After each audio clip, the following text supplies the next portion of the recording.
So now let's think about what's going to shift this aggregate demand curve to the left or to the right.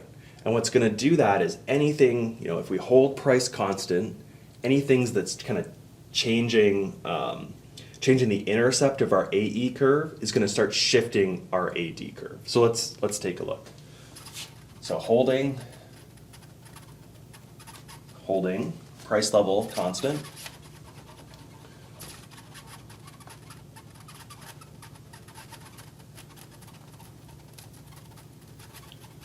Changes in capital A, remember that's the intercept of our AE curve, will cause shifts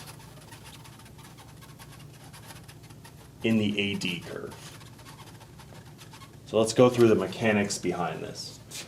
And the shifts in the AD curve, the size of the shifts are related to the change in the AE, on the equilibrium in this AE market. So let's take a look. All right. So we're going to have, again, our AE and our Y up here. Here's our equilibrium condition in this demand kind of side of the market. Here's our capital A. This is our slope is Z, and this is our original Y0. And we're just going to hold price level constant, which is why I'm just putting a P0 there. We're not going to change price level. So down here we have the price level in real Y.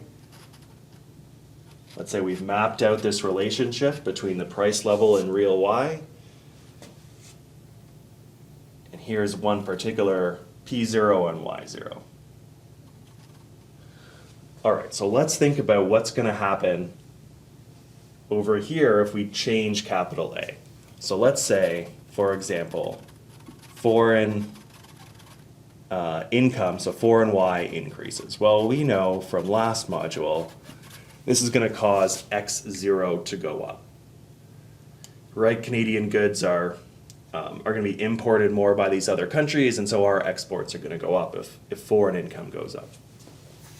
X0 going up is going to cause capital A to go up, because X0 was part of that. So we're going to have this shift up, and again, we're holding price level constant, AE, and I'm just going to say P0. Here's that A prime. This is that change in capital A. Here's that new Y over here. And remember that this distance here is that simple multiplier.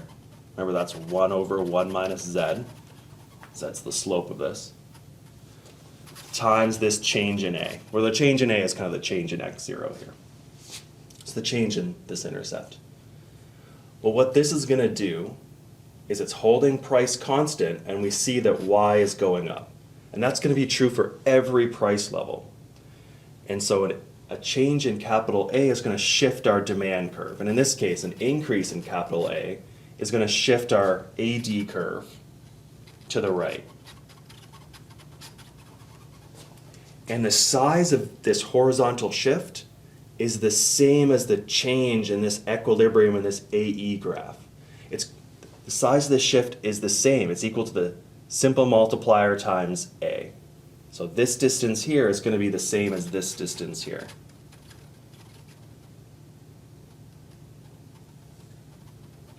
So same distance.